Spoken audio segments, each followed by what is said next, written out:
Je suis Laura Ousti, habitante de Bordeaux depuis une dizaine d'années et militante associative dans le secteur de l'environnement, du culturel et du social. Et voilà ce qui m'a amenée aujourd'hui à être animatrice et médiatrice sociale et culturelle. Alors, initialement, c'est suite à la rencontre avec Éric Chevance, donc quand j'ai repris mes études en 2017 sur une licence professionnelle Comédia, conception de projets de médiation artistique et culturelle. Et donc lui est fondateur du collectif Bienvenue, de l'association. Et donc moi au départ c'était pour m'investir en tant que plutôt coordinatrice des bénévoles et puis une aide logistique sur l'événement. Suite au confinement, donc on a été amené à repenser notre action culturelle et donc à proposer des capsules artistiques pour les artistes qui étaient initialement prévus. Et finalement on s'est rendu compte que l'urgence sanitaire sur Bordeaux Métropole était plus que nécessaire, et donc rapidement notre action s'est tournée vers cela. Et puis moi rapidement aussi je me suis un peu octroyé la place de coordinatrice pour fédérer, rassembler de nouvelles forces vives de bénévoles pour être dans une distribution alimentaire et de produits d'hygiène sur tout le temps de la crise sanitaire. Dans un premier temps, je crois paniquer comme la plupart des personnes. Et très vite, à ce moment-là, j'ai perdu, enfin, c'est pas que j'ai perdu mon emploi, mais mon contrat s'est très vite arrêté. Donc, je me suis retrouvée sans travail. Et là, je me suis repositionnée et je me suis dit, mais ma place, elle n'est pas chez moi, elle est dehors pour accompagner les gens dans le besoin et dans une précarité extrême, tout simplement. Et je crois que c'est par conviction, avec toutes les valeurs que je porte autour de l'humanité, la fraternité. Moi, dans ce sens-là, ma place était sur le terrain. En fait. Les bénévoles qui constituent les associations telles que les Restos du Cœur ou la Croix-Rouge sont principalement des personnes âgées.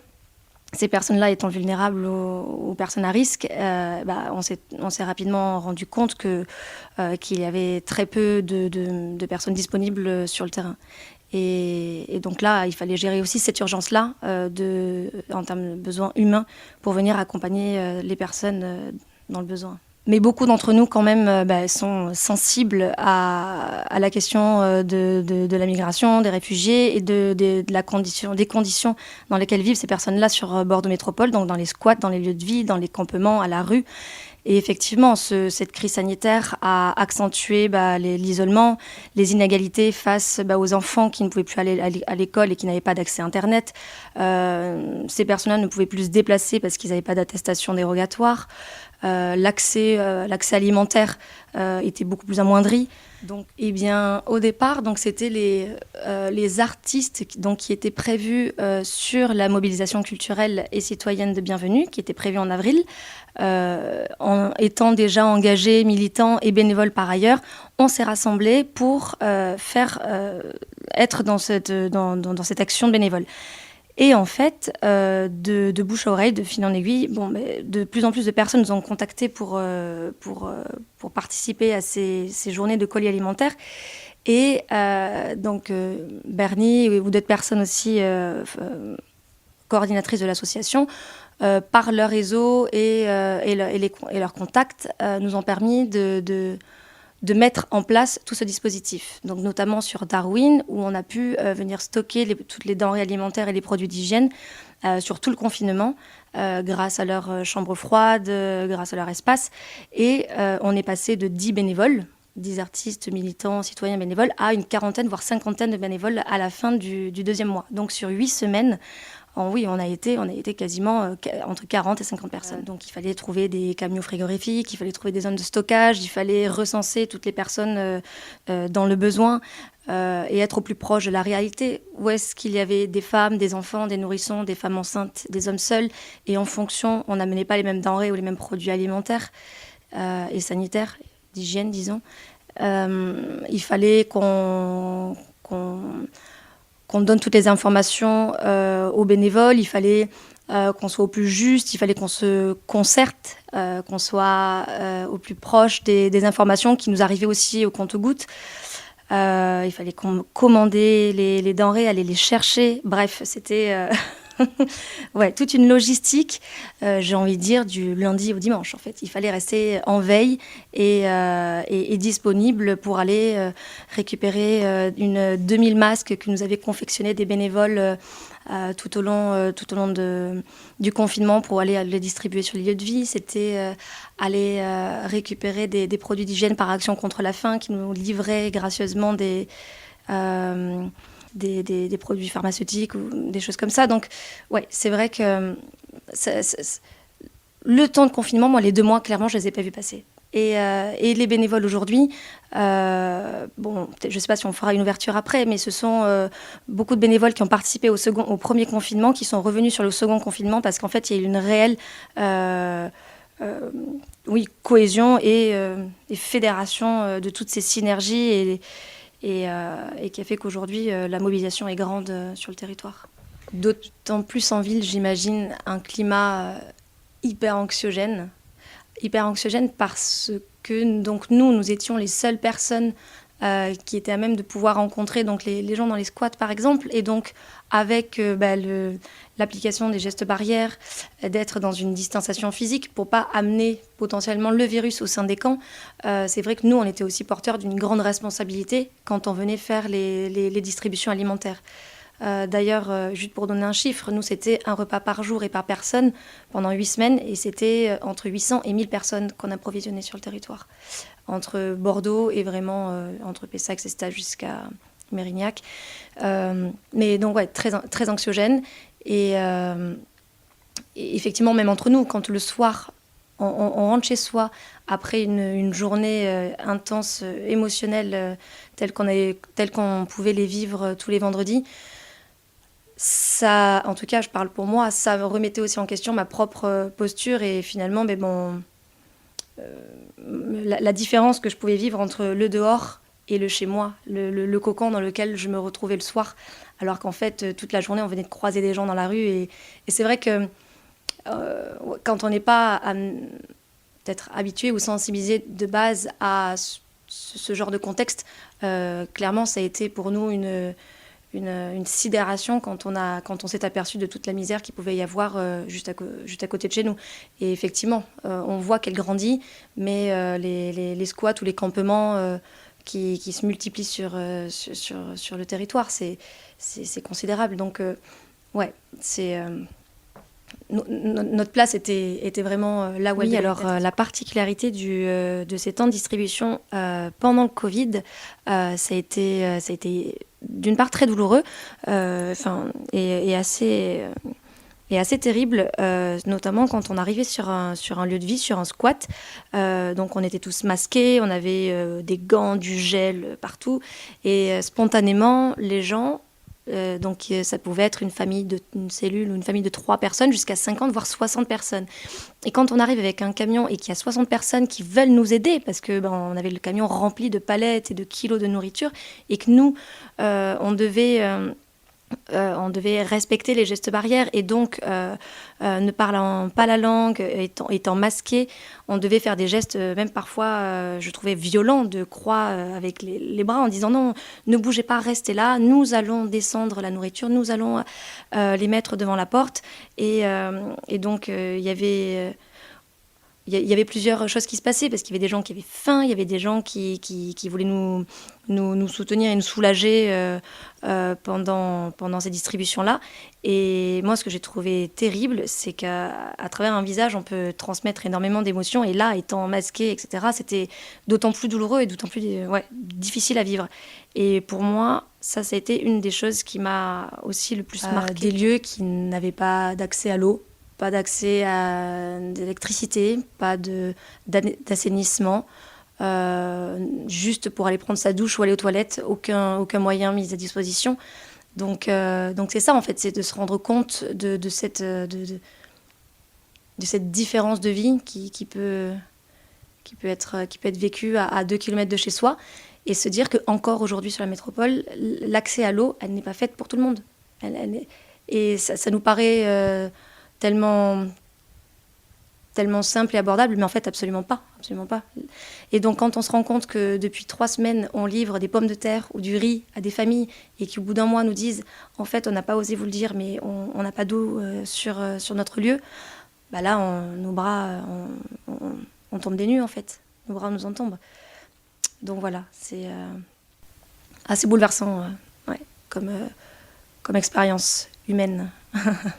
Plein de sourires quand on arrivait.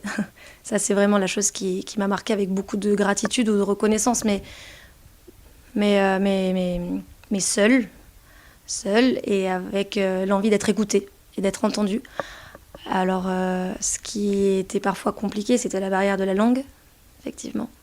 Parce que beaucoup parlaient algérien, albanais, maghrébin, voilà. Mais comment transmettre des choses, comment créer du lien et du partage, même avec cette barrière-là de la langue. Et ces moments-là de rencontre avec les personnes, c'était plein d'humanité et de chaleur. Mais encore une fois, ce qui est assez troublant dans cette posture, en tout cas que moi j'ai pu ressentir, c'est on intervient à un moment donné pour apporter des produits alimentaires, on s'en va et en fait, moi en tant que bénévole, encore une fois, vraiment c'est mon regard, c'est que j'ai envie de bien plus. Je n'ai pas envie que d'apporter de l'aide alimentaire parce que si on continue sur ce cadre-là, oui, on pourra toute la vie aider les gens. Mais en fait, l'idée, c'est qu'il faut qu'il y ait une prise de conscience de la part de plus haut, de nos gouvernements. Et effectivement, il y aura toujours des gens pleins de solidarité, et puis je serai la première sur les fronts. Mais l'idée, c'est de comment arriver à ce que ce ne soit plus une urgence, mais à tous les points. Tous les points. Clairement, quand je me suis lancée dans l'aventure, au départ, j'avais absolument pas conscience de ce que je vais vivre. Ni connaissance, j'avais jamais vu, j'étais jamais rentrée dans un squat, voilà. Et donc j'avais beaucoup d'appréhension parce que peut-être des préjugés, parce que des a priori. Et donc quand tu arrives effectivement sur place et quand tu vois et quand j'ai vu, je parlais à mon nom, et quand j'ai vu certains habitats, tu te dis il y a vraiment des gens qui vivent comme ça. C'est à ce moment-là où je me rends compte de ce que je viens de vivre, en fait, de ce que je viens de réaliser et de la réalité que je viens de croiser, quoi. Et combien de fois ça m'est arrivé de rester muette pendant tout le retour à me dire mais c'est pas vrai, c'est pas vrai, c'est pas vrai, et à avoir le cœur noué. Et tant qu'on l'a pas vécu, on peut pas s'en rendre compte. Et ce qui fait que moi parfois je frôlais la schizophrénie quand je rentrais chez moi le soir, vouloir en parler à des amis proches au téléphone, et j'avais pas de mots, en fait, j'avais pas de mots. Et c'est vrai que c'est hyper délicat parce que ce que je décrivais tout à l'heure, la révolte qui m'habite, et en même temps ce désarroi, en fait, cet effroi quand tu arrives sur place et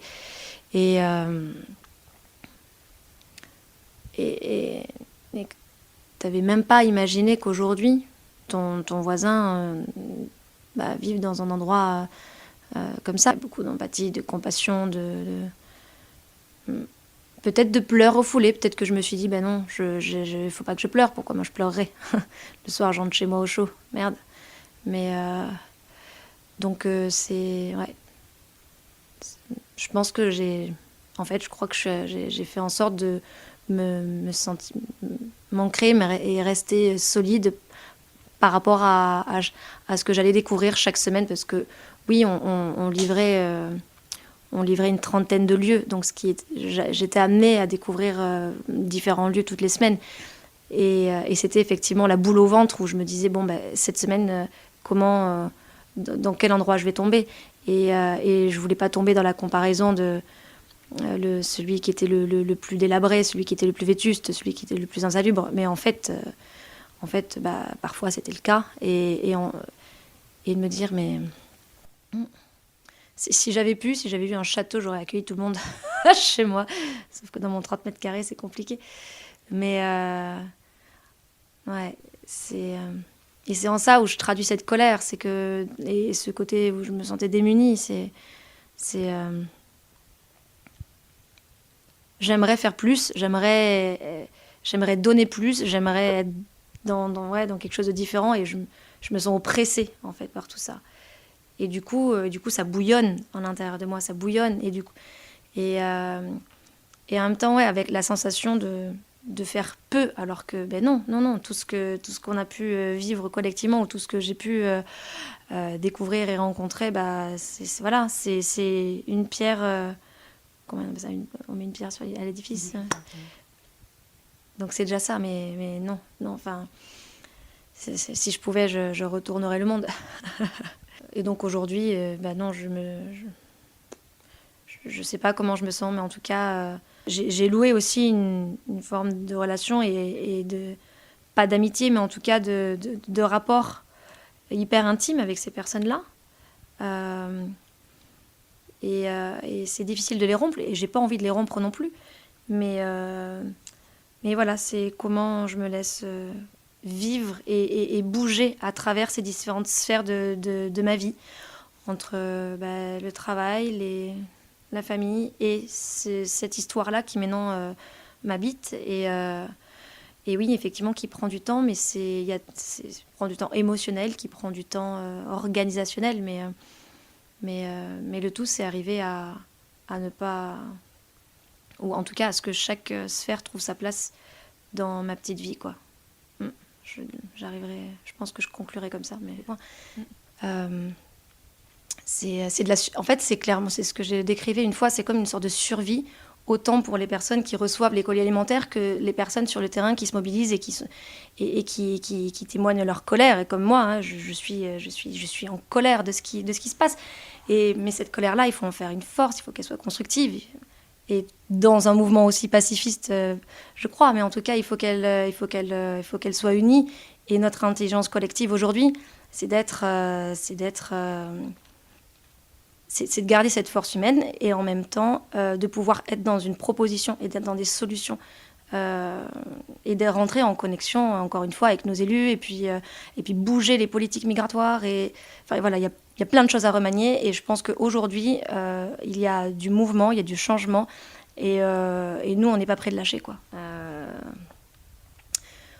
Je sais pas jusqu'où je peux le dire, mais je suis en colère envers nos élus, je suis en colère envers la société, je suis en colère envers notre monde. Parce que là, on parle de la France, mais bon, on pourrait aller bien au-delà. Mais ouais, c'est une colère immense. Et en fait, je me sens démunie. Et en fait, je me sens porteuse d'espoir et d'optimisme. Et en même temps, je me sens toute petite, et j'ai la sensation que je pourrais jamais sortir en fait de tout ça. Clairement, ça aurait été une catastrophe. Je parle, nous, bienvenue, mais en fait, je parle de tous les bénévoles qui se sont engagés pendant le premier confinement. Ça aurait été une véritable catastrophe humanitaire.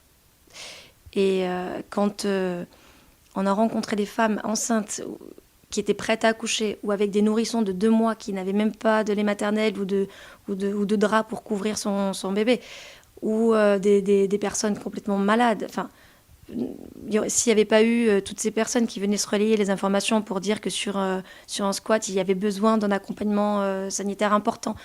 Donc on est aussi en lien avec Médecins sans frontières, Médecins du monde. Enfin, je ne pourrais même pas citer toutes les associations, tellement que finalement on est nombreux. Et c'est en ça où je me sens d'ailleurs confiante pour le futur. Mais si nous n'avions pas été là, clairement... bien sûr, il y aurait eu des morts, mais comme chaque année, il y a des SDF qui meurent dans la rue. Et bien maintenant, il ne faut rien lâcher, parce que tout est à jouer maintenant. Même si une fatigue se sent clairement sur le terrain, parce que on a beau concilier nos différents emplois du temps entre nos jobs respectifs, nos familles, nos amis. Bon, là, c'est un peu amoindri avec le second confinement, mais en tout cas, comment... continuer à placer cet engagement au cœur de notre vie, parce qu'en fait ça nous semble plus qu'indispensable, nécessaire, et puis ça fait partie de nos valeurs, encore une fois, d'humanité, fraternité, d'humilité, enfin je pourrais en dire plein d'autres. Et maintenant c'est s'organiser, mais c'est déjà en place, hein. Par exemple, Bienvenue, peut-être que je fais une digression, mais fait partie des états des généraux de migration. Une fédération de plein de collectifs, d'associations, d'acteurs locaux qui se concertent pour organiser des événements afin de repenser une nouvelle politique migratoire et de dénoncer celle qui existe actuellement et de pouvoir être dans quelque chose de global et proposer des actions concrètes. Et Bienvenue se situe là, mais finalement, c'est comment mettre à profit toute notre expérience, notre vécu, notre professionnalisme, notre engagement pour être dans des solutions concrètes. Et on en a. Mais bon, il manque cruellement de moyens financiers, ça c'est clair. Et puis le fait qu'on soit tous bénévoles, c'est vrai que ça demande un relais, ça demande qu'il y ait de plus en plus de gens qui se mobilisent avec nous pour qu'on se fasse un relais, pour ne pas qu'on s'essouffle. Parce que je l'ai dit tout à l'heure, si on continue comme ça, finalement, l'État un peu s'assoit sur ce que font les bénévoles sur le terrain. Donc finalement, c'est une sorte de facilité, vu que finalement, ces gens-là sont quand même accompagnés et sont quand même suivis par diverses associations militantes. Ouais, mais en fait, ça fait pas tout. Donc c'est comment arriver à recréer un équilibre, une écoute entre les différentes couches hiérarchiques